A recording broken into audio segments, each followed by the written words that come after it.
17 जून 2026 की सुबह लगभग 9 बजे के आसपास का वक्त हो रहा था। बिहार की पुलिस एसटीएफ और नज़दीकी पुलिस स्टेशन की जो पुलिस टीम थी वो पहुंच जाती है एक गांव में। उनका मकसद था करीब करीब 32 साल का एक लड़का था, उसको गिरफ्तार करना, उसको हिरासत में लेना। हिरासत में लेने की तैयारी थी, इसलिए पुलिस ने चारों तरफ से घेराबंदी कर ली और पुलिस आधुनिक हथियारों के साथ यहाँ पर पहुंच जाती है। किसी ने बुलेट प्रूफ जैकेट पहनी हुई थी तो कोई अपने पोजीशन लेकर पहले से ही तैयार हो जाता है। 32 साल का जो लड़का था, हालांकि उस पर कोई पुराना आपराधिक इतिहास नहीं था उसका, ना ही उसने कोई चोरी की थी, ना ही डकैती डाली थी, ना ही किसी की हत्या की थी और ना ही उस पर कोई किस तरह की एफआईआर दर्ज थी। लेकिन वो भी अपनी पूरी तैयारी पर था। जैसे ही उसे पता चलता है कि सामने पुलिस आने वाली है तो वो पुलिस को देखकर वो आगे बढ़ना शुरू कर देता है। कच्चा वो रास्ता होता है, आसपास की जो बस्ती थी वो भी कुछ ऐसी ही थी, कच्ची जैसी। अब उसके बाद फिर उसका लड़के का पुलिस वालों के सामने जब आमना सामना होता है तो वो कुछ देर के बाद बातचीत करता है और बातचीत के दौरान निशाना साधता है पुलिस पर और एक गोली भी चला देता है।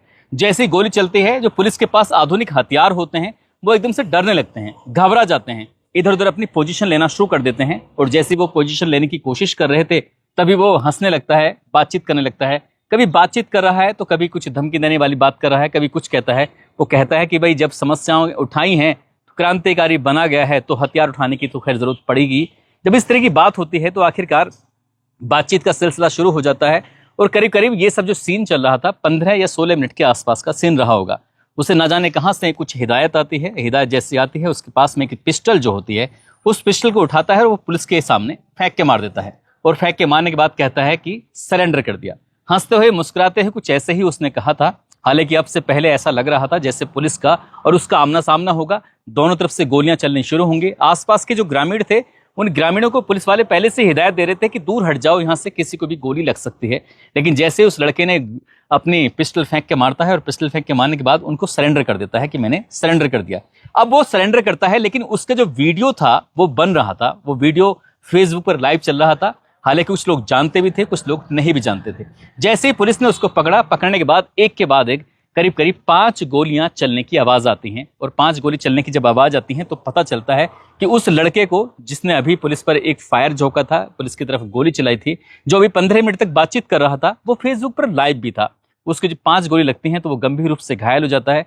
हालांकि उपचार के लिए जब उसे हॉस्पिटल लेके जाते हैं तब तक वो मर चुका था। लेकिन ये कोई नहीं जानता था कि आगे होने वाला क्या है। यदि वो फेसबुक पर लाइव नहीं होता, यदि उसने सरेंडर के लिए अपनी पिस्टल ना फेंकी होती तो शायद हम इस बारे में कभी बातचीत नहीं कर रहे होते। हम नहीं, पूरा देश इस बारे में बातचीत नहीं कर रहा होता। फेसबुक पर उसकी जो पोस्ट हैं, कभी चंद्रशेखर आजाद के नाम से तो कभी भगत सिंह के नाम से, वो लोग कहने लगते हैं कि आज के आधुनिक दौर का आजाद भारत का ये चंद्रशेखर आजाद है, आजाद भारत का ये भगत सिंह है। इस तरह से जब उसकी पोस्ट वायरल होती हैं तो पूरी बिहार पुलिस ही कटघरे में खड़े हो जाती है और पुलिस को लेकर कई तरह के सवाल भी खड़े हो जाते हैं। क्या है इस एनकाउंटर के पीछे की कहानी? आखिरकार भरत भूषण तिवारी का एनकाउंटर क्यों होता है, उसके पीछे की पूरी कहानी क्या है? आज की इस कहानी के माध्यम से जानने और समझने की कोशिश करते हैं। आदाब, नमस्कार, सत श्री अकाल। मैं उस्मान सैफी। बिहार प्रदेश का जिला है भोजपुर आरा और भोजपुर आरा का एक थाना लगता है शाहपुर और शाहपुर थाना क्षेत्र का एक गांव लगता है बिलोटी। बिलोटी का रहने वाला एक व्यक्ति जिसका नाम होता है काशीनाथ तिवारी। काशीनाथ तिवारी बिहार पुलिस में बतौर हवलदार के पोस्ट पर काम कर रहे थे। साल 2016 में वो रिटायर हो जाते हैं। रिटायर होने के बाद अपने घर आ जाते हैं और उनके 3 बेटे होते हैं। एक बेटे का नाम बसंत तिवारी होता है, दूसरे नंबर के बेटे का नाम होता है भरत भूषण तिवारी और तीसरे नंबर के बेटे का नाम होता है चंदन तिवारी। इनकी पत्नी भी होती हैं आशा देवी। घर परिवार में ठीक ठाक सब कुछ चल रहा है। जो सबसे बड़ा बेटा है उसकी शादी हो जाती है। दूसरे नंबर का जो बेटा है भरत भूषण तिवारी, उसने बीएससी की पढ़ाई पूरी कंप्लीट कर ली थी और बीएससी की पढ़ाई पूरी कंप्लीट करने के बाद नौकरी की तलाश में इधर से उधर ढूंढने लगता है, घूमने लगता है, लेकिन उसे नौकरी मिल नहीं पाती है। हालांकि परिवार के लोग उसकी शादी की बात भी करने लगते हैं। एक दिन अपनी माता और पिता के सामने हाथ जोड़ते हुए कहता है कि माताजी और पिताजी, नौकरी तो कहीं लगने वाली है नहीं, इसलिए मैं शादी नहीं करना चाहता। मैं चाहता हूं कि मैं समाज की सेवा करूं और ये जो पूरा जीवन है वो समाज को ही दिया जाए तो कितना बढ़िया रहेगा। परिवार के लोगों ने कुछ ज्यादा इंटरफेयर नहीं किया, इसलिए वो समाज के कार्यों में जुट जाता है। ब्लड डोनेशन का कैंप जहां लग जाया करता था, समझ लो कि वो लड़का इनकी भरत भूषण तिवारी एकदम से वहां पहुंच जाया करता था। किसी को गांव में किसी तरीके की छोटी समस्या हो या बड़ी समस्या हो, चाहे उस पर हल हो या ना हो, लेकिन भरत भूषण तिवारी अपनी आमद जरूर दर्ज कर दिया करता था। उनके पास जरूर पहुंच जाया करता था, उनका हाल चाल जरूर जाना करता था। इसलिए वो जो सामाजिक कार्य होते हैं उनमें बढ़ चढ़कर हिस्सा लेना भी शुरू कर देता है। और ऐसे ही उसकी कहानी आगे बढ़नी शुरू हो जाती है। साल 2025 आता है, जुलाई की ये महीना था, और साल 2025 में शाहपुर प्रखंड जो लगता है उसमें ही एक जवनिया गांव लगता है। जवानिया गांव में जब बाढ़ का प्रकोप था, गंगा नदी जब बहुत तेजी के साथ बह रही थी, तो उसी बहते बहते पानी में जवानिया गांव के लगभग 109 परिवारों के घर भी उसमें बह जाते हैं। और जब बह जाते हैं तो उसके बाद फिर उन परिवारों को विस्थापित करने के लिए बिहार प्रदेश की सरकार अपनी तरफ से काम करना शुरू कर देती है। उन्हें दरअसल बिलोटी गांव के बाहर ही उन झुग्गी झोंपड़ी उनकी तैयार की जा रही थी, उनको पूरे विस्थापित करने की पूरी प्रक्रिया चल रही थी। लेकिन इसी बीच में एक दिन सामना आमना हो जाता है इनका भरत भूषण तिवारी का। और भरत भूषण तिवारी ने देखा कि गांव के पास कुछ नई बस्तियां सी बन रही हैं, और जो नई बस्तियां बन रही तो आखिरकार उन बस्तियों के बनने के पीछे क्या कारण क्या है। वो सीधा पहुंच जाता है। भरत वहां जाने के बाद उनसे बातचीत करता है, पूछता है कि तुम कौन हो, कहाँ से आए हो। और ये करीब करीब 60-70 परिवार या 100 परिवार जितने भी थे, तुम्हारी क्या हिस्ट्री है, तुम्हारी क्या कहानी है। उन्होंने कहा कि भैया, जुलाई 2025 में जो बाढ़ आई थी, गंगा में हमारे घर बह के चले गए, इसलिए हम लोगों को यहाँ पर विस्थापित करने की तैयारी चल रही है। जैसे ही उसने ये बात सुनी, उसने कहा कि अरे परेशान होने की जरूरत नहीं है, हम तुम्हारी जितनी भी हो सकेगी उतनी मदद करेंगे। भरत भूषण तिवारी ने पूरा ये मामला उठा लिया अपने हाथों पर। उसने कहा कि अब तुम्हें जो भी किसी चीज की जरूरत हो, दिक्कत हो, वो पूरी मदद की जाएगी। लेकिन आपको एक बात ध्यान रखनी चाहिए, ये जून का महीना चल रहा है और अगले महीने जुलाई में ही बरसात शुरू हो जाएगी। जिस जगह पर आपको विस्थापित किया जा रहा है, दरअसल यहाँ पर 8-10 फुट पानी भर जाता है जब बाढ़ का मौसम आता है, यानी कि जुलाई बरसात का मौसम आता है। तो यहाँ पहले से ही तुम गड्ढे से उठ के आए हो और फिर से तुम्हें गड्ढे में डाल दिया गया है, तो तुम्हारे लिए दिक्कत है। लेकिन तुम चिंता मत करो, मैं जाकर बात करता हूँ। वो लड़का सीधा सरकारी दफ्तरों में जाता है और सरकारी दफ्तरों में जाने के बाद यहाँ के जवानिया गांव से आए हुए विस्थापित परिवारों के बारे में बातचीत करता है। और बातचीत करने के बाद उनकी जो मांगे थी वो पुरजोर तरीके से उठाता है। जब इस तरह की मांगे उठा रहा था तो कई बार बहस भी हो जाया करती थी। बहस इतनी हो जाया करती थी कि जो बाबू थे उनको कभी पागल बता दिया, कभी कुछ बता दिया कि तुम रोज परेशान करने के लिए आ जाते हो। लेकिन भरत भूषण तिवारी की जो मांगे थी वो रंग लेके आ रही थी। बिजली की मांग भी पूरी हो जाती है, यानी कि लाइनें बिछ जाती हैं, और रास्ते की जब मांग की जाती है तो रास्ता भी बनना शुरू हो जाता है। लेकिन रास्ता कच्चा था, पानी की व्यवस्था भी होनी शुरू हो जाती है। लेकिन उसकी एक मांग बड़ी जोरों पर चल रही थी कि जल्दी से जल्दी यहाँ पर मिट्टी डाल दो, मिट्टी नहीं डालोगे तो यहाँ पानी भर जाएगा, और पानी भर जाएगा तो इन परिवार वालों को दिक्कत हो जाएगी। ये पहले से ही पानी के मारे हुए हैं, फिर दोबारा से पानी के मारे होंगे तो कितनी दिक्कत, कितनी परेशानी होगी। जब भरत भूषण ने ये बात करना शुरू कर दिया तो भरत भूषण की बात को इतना गंभीरता से नहीं लिया जा रहा था। इसके बाद 12 या 13 जून 2026 की बात है, उसने फेसबुक पर एक पोस्ट डाली। हालांकि फेसबुक पर उसकी बहुत सारी पोस्ट पड़ी हुई थी, लेकिन ये पोस्ट थोड़ी सी कुछ गर्म मिजाजी के तौर पर डाली गई थी। उसने कहा कि अगर काम ईमानदारी से करना है तो यहाँ आना है, यहाँ जो मिट्टी डलने के लिए गड्ढे को भरना है तो उसके लिए पूरी तैयारी करनी है। अगर तुमने गड्ढे को ठीक से नहीं भरा तो देख लेना, यहाँ जो भी सरकारी अधिकारी या सरकारी कर्मचारी आएगा उसके साथ अच्छा नहीं होगा। इस तरह के धमकी भरे स्वरूप में कुछ इस तरह की उसने जब बातचीत करना शुरू किया है तो ये बात सरकारी अधिकारियों तक पहुंच जाती है। अब फेसबुक पर उसने दर्जनों पोस्ट डालनी शुरू कर दी, दर्जनों वीडियो डालनी शुरू कर दी। बार बार वो चेताया करता था, और बताने वाले यहाँ तक भी बताते हैं कि उसने प्रशासनिक अधिकारियों को धमकी भी देना शुरू कर दिया था, उनके साथ गाली गलौज करना भी शुरू कर दिया था। अब जब किसी सरकारी दफ्तर में जाता है तो सरकारी दफ्तर में बैठे हुए कर्मचारी या बाबू या जो भी कुछ होते थे वो भरत भूषण तिवारी को अक्सर गालियां देके बात करने लगते थे, और गाली भी देते थे और साथ साथ ये भी कहते थे कि ये पागल है, मानसिक रूप से बीमार है, हमें परेशान करने के लिए यहाँ बार बार चक्कर लगाना शुरू कर देता है। उधर जो करीब करीब 4-5 दिन पहले जो उसकी पोस्ट थी वो धीरे धीरे करके बहुत बड़ी संख्या में लोगों तक पहुंच जाती है, और पहुंचते पहुंचते वो जो पोस्ट होती है वो नजदीकी पुलिस स्टेशन यानी कि शाहपुर तक भी पहुंच जाती है। ये जो फिरोजपुर उसके शाहपुर थाने तक भी पहुंच जाती है। तो उसमें ये तारीख आती है 15 जून 2026, सुबह के लगभग 9 बजे के आसपास का वक्त हो रहा था। परिवार के लोग पहुंच जाते हैं सीधे इसके भरत के घर पर, और भरत के घर पर जाने के बाद उनका एक अंदाज कुछ ऐसा था कि बाहर निकलो भरत भूषण, तुम्हारे लिए पुलिस आई है। और जो पुलिस की बात आती है तो उसके जो परिवार के उसके माता, उसके पिता जो थे वो पुलिस के सामने पहुंच जाते हैं। पुलिस से हाथ जोड़ते हुए कहते हैं कि साहब, हमारा बेटा थोड़ा मानसिक रूप से बीमार है, वो थोड़ा परेशान है, थोड़ा विक्षिप्त सा हो रहा है, तो इसलिए आप उससे ज़्यादा कुछ बात मत कहना, उसे ज़्यादा परेशान मत करना। लेकिन देखो, हम लोग ना बहुत परेशान है अपने बेटे को लेकर। वो गाँव वालों की मांग तो उठा ही रहा है, सरकारी मांगे कर रहा है, प्रशासन को आवाज़ लगा रहा है, बिहार पुलिस को आवाज़ लगा रहा है, आप भी मदद कर दीजिए। माँ और बाप ने जब इस तरह की बात कही, हालांकि पुलिस को उस वक्त भरत भूषण तिवारी घर पर नहीं मिलता, लेकिन पुलिस फिर से दोपहर 12 बजे के आसपास जाती है। कहीं ना कहीं से तो पुलिस पर दबाव पड़ ही रहा था, इसलिए पुलिस पहले चक्कर लगा के गई थी 15 जून को, सुबह 9 बजे के आसपास, फिर दोपहर 12 बजे के आसपास आती है, फिर भी वो मिलता नहीं, यानी कि खाली हाथ वापस लौटकर चली जाती है। लेकिन इसी बीच में अब आती है तारीख 16 जून 2026, सुबह के लगभग 8 बजे के आसपास का वक्त हो रहा था। लेकिन इस बार जो भरत भूषण तिवारी होता है वो अकेला नहीं था, उसके पास कहीं से हथियार आ चुका था, उसके पास कहीं से अवैध पिस्टल, तमंचा, कट्टा, जो भी उसे कह सकते हैं, वो कहीं से उसके पास आ चुका था। उसमें उसके पास गोलियां भी थीं और इस बात का पता आगे चल जाता है। दरअसल जब पुलिस का उससे आमना सामना हो रहा है, जब पुलिस के आमने सामने की बात थी, तो इसी बीच में उसने पुलिस के सामने वो लहराते हुए, खासकर थानेदार के सामने उस पिस्टल को लहराते हुए उससे बातचीत कर रहा था। और ये कोई वीडियो बनाता है, वो वीडियो वो खुद ही अपने फेसबुक पर उसको अपलोड कर देता है और वो वीडियो को तेजी के साथ वायरल भी हो जाता है। लेकिन जैसे ही ये वीडियो वायरल होता है, न केवल बिहार प्रदेश में बल्कि पूरे भारतवर्ष में लोगों तक पहुंच जाता है कि एक थानेदार किस तरह से बातचीत कर रहा है, एक लड़के के हाथ में किस तरह से पिस्टल है, यानी कि उसको पुलिस का कोई डर नहीं है, खौफ नहीं है। प्रथम दृष्टया तो लोग कुछ इस तरह का अंदाजा भी लगा रहे थे कि ये सिर्फ कोई नाटक का सीन चल रहा है, या फिर आजकल सोशल मीडिया पर लोग जो वीडियो बना के डालने लगते हैं, कोई वीडियो बनाई होगी। लेकिन इसकी सच्चाई निकल के आती है कि थानेदार पहुंचते हैं एक लड़के के पास उसको हिरासत में लेने के लिए, लेकिन पुलिस वालों को देखकर वो पिस्टल निकाल के उनको कुछ थोड़ा सा अपने रोबीले अंदाज में धमकाना शुरू कर देता है। पुलिस वाले 16 जून को भी खाली हाथ लौट के आ जाते हैं। एक बार पुलिस फिर से जाती है, यानी कि चौथी बार पुलिस जाती है दोपहर 12 बजे के आसपास, लेकिन फिर भी पुलिस खाली हाथ लौटकर वहां से वापिस आ जाती है। अब जो वीडियो वायरल हो जाता है, तो वीडियो वायरल होने के बाद बिहार प्रदेश के मुख्यमंत्री तक भी पहुंच जाता है, जिले के एसपी तक भी पहुंच जाता है, तमाम अधिकारियों तक पहुंच जाता है।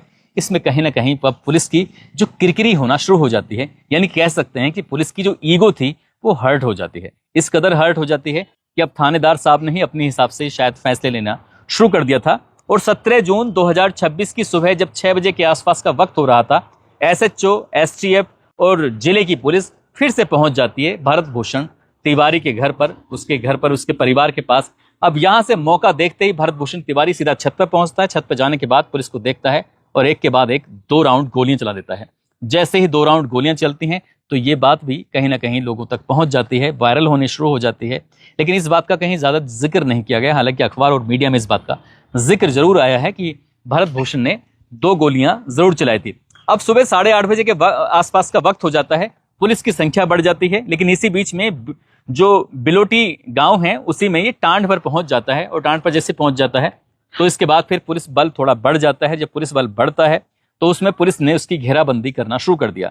लगभग 8:30 से ज्यादा का वक्त हो चुका था, लगभग 8:45 बजे के आसपास पुलिस वाले यहाँ पर मौजूद थे और उन्होंने, उसमें एसटीएफ वाले थे, बुलेट प्रूफ जैकेट पहनी हुई थी, आधुनिक हथियारों के साथ थे, नजदीकी पुलिस स्टेशन वाले भी थे, जिले की पुलिस भी थी और इस लड़के को गिरफ्तार करने के लिए आए थे।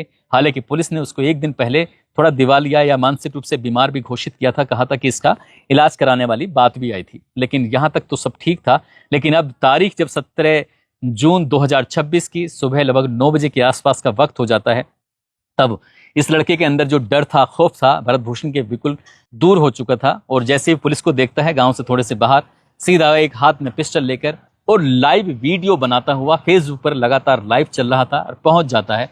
बहस भी होती है, बहस जब होती है तो इधर से भी गोली चलाई जाती है। हालांकि पुलिस ने भी जवाबी कार्रवाई में 1-2 राउंड गोली चलाई थी, लेकिन पुलिस की गोली की आवाज शायद उतनी नहीं आई जितनी की इसकी खुद की उसमें गोली से दिखाई देती है। अब इधर से कुछ देर 15 मिनट तक के आसपास बातचीत चलती है। 15 मिनट के बाद जब पूरी कंप्लीट बातचीत हो जाती है, इस लड़के ने, भरत भूषण के दिमाग में कुछ बात आती है, तुरंत ही वो अपनी पिस्टल जो होती है, अब जो अपना अवैध हथियार होता है, वो पुलिस की तरफ फेंक के मार देता है। और पुलिस की तरफ जब फेंक के मार देता है, कहता है सरेंडर। तो सरेंडर तो हो जाता है, लेकिन पुलिस की जो मंशा थी वो पूरी तरह से बदल चुकी थी। पुलिस ने बताया जाता है कि एक के बाद एक 5 गोलियां उसको मारी थी पैर से नीचे।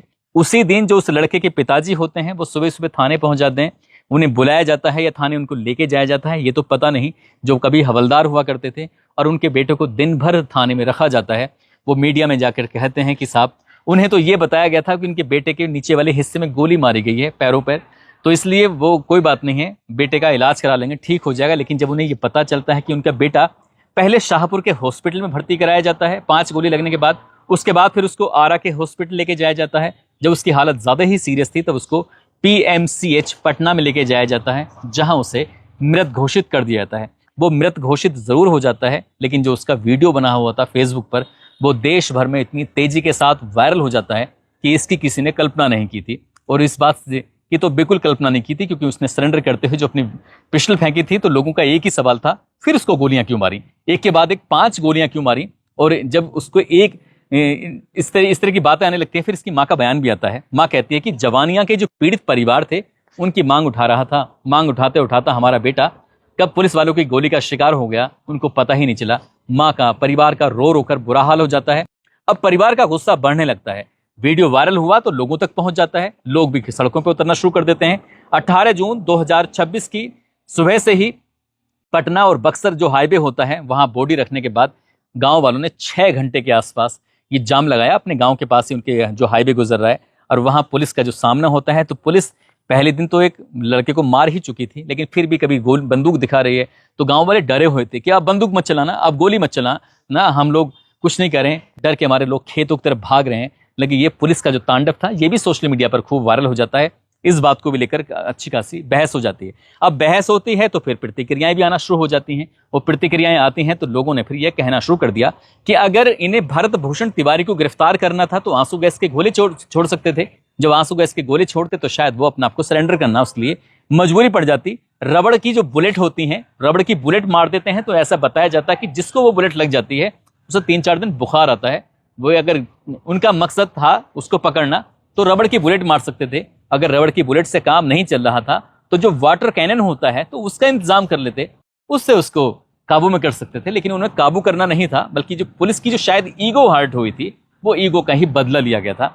वो तो खैर मर जाता है, लेकिन इसके बाद फिर कहानी और आगे बढ़ जाती है। राष्ट्रीय मानवाधिकार आयोग में मामला दर्ज कराया जाता है और मांग की जाती है कि सीबीआई से इसकी जांच कराई जाए या फिर कोई स्वतंत्र केंद्रीय जो एजेंसी है उससे जांच कराई जाए। और दूध का दूध, पानी का पानी होना चाहिए। जब चारों तरफ से पुलिस पर दबाव पड़ना शुरू हुआ तो इसके बाद फिर जो कुछ अधिकारी होते हैं जैसे एसएचओ हैं उनको भी निलंबित कर दिया जाता है, एक दरोगा को भी निलंबित कर दिया जाता है और 4 पुलिस वाले होते हैं उनको भी निलंबित कर दिया जाता है। और हर जगह पर इसी बात की चर्चा होना शुरू हो जाती है कि देखो किस तरह से बिहार की पुलिस ने एक लड़के को मारा जो कि विस्थापित परिवारों की मांग उठा रहा था। वो शासन से, तंत्र से इतना त्रस्त आ गया था कि उसे हथियार उठाना उसकी मजबूरी बन गया। उसने हथियार तो उठा लिया, अब उस दुनिया में है नहीं, उसकी चर्चाएं भी हो रही हैं, लेकिन सवाल वहीं का वहीं खड़ा हुआ है कि जो जवानिया गांव के पीड़ित परिवार आए थे तो क्या उनकी मांगे पूरी हो पाएंगी? या सरकार ने जो उनको विस्थापित करने के लिए जो वादे किए थे वो सही से ईमानदारी से कर पाएंगे, नहीं कर पाएंगे? या प्रशासनिक अमले में जो उन्हें जिम्मेदारी दी जाती है किसी का काम करने के लिए, क्या वो कर पाएंगे, नहीं कर पाएंगे? लेकिन मुझे तो ऐसा लगता है इस पूरी रिसर्च के माध्यम से कि पुलिस कहीं ना कहीं इस पूरे के पूरे इस खेल में वो निशाना बन गई है। क्योंकि जो पूरा खेल है, अगर असली खिलाड़ी है कोई तो प्रशासनिक अधिकारी हैं। अगर प्रशासनिक अधिकारी अपना काम ईमानदारी से कर रहे होते तो ना तो भरत भूषण तिवारी को हथियार उठाने की जरूरत पड़ती, ना उसे बार बार इस बात को फेसबुक पर लाइव दिखाना पड़ता, ना ही प्रशासन के खिलाफ उससे आवाज उठानी पड़ती। और जब लगातार वो आवाज उठा रहा है तो पुलिस वहां मौके पर पहुंच जाती है और पुलिस के सामने वो हथियार दिखाकर जिस तरह से वायरल हो जाता है, उसकी तो खैर मौत शायद उसी दिन लिख दी गई थी। दोस्तों, इस पूरे घटनाक्रम को सोने का उद्देश्य किसी को परेशान करना नहीं है, किसी का दिल दुखाना नहीं है। अब तो भविष्य में ही पता चल सकेगा। जिस तरह से कहते हैं कि वो आज के वक्त का भगत सिंह है, वो आज के वक्त का चंद्रशेखर आजाद है, क्या वो वाकई चंद्रशेखर आजाद है या भगत सिंह है या नहीं है, वो जांच के बाद स्पष्ट हो सकेगा। क्या पुलिस वालों पर मुकदमा चलेगा हत्या का या नहीं चलेगा? लेकिन कुछ भी कहो, अगर वो लाइव पर नहीं होता, लाइव वीडियो नहीं बना रहा होता, तो ये मामला भी जैसे आए दिन हर दूसरे दिन तीसरे दिन एनकाउंटर की कहानी आप लोगों तक सुनने को मिलती है कि पुलिस के सामने गोली चलाई, फिर पुलिस ने भी जवाब में गोली चलाई और इस तरह से भगदड़ मच गई, ये हुआ वो हुआ।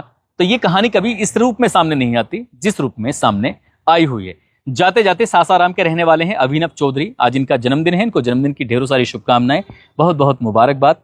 और मोहम्मद यामीन सलवानी हैं, निशार शेख हैं, ऋषिपाल सिंह, डॉक्टर AK अग्निहोत्री, अंजू यादव, रितेश नायक, रियाज शेख, ललित कुमार प्रजापति, सफीक आलम, अर्जुन गुज्जर, राम प्रकाश यादव, परवीन प्रेमी, मनराज सिंह, संतोष कुमार राठौर, सत्यवीर सिंह, लक्ष्मण चौधरी, आदर्श चौहान, शंकर लाल मेहरा, इन लोगों ने नाम लेने की अपील की थी। आप सब लोग अपना ख्याल रखें, सुरक्षित रहें। जय हिंद, जय भारत।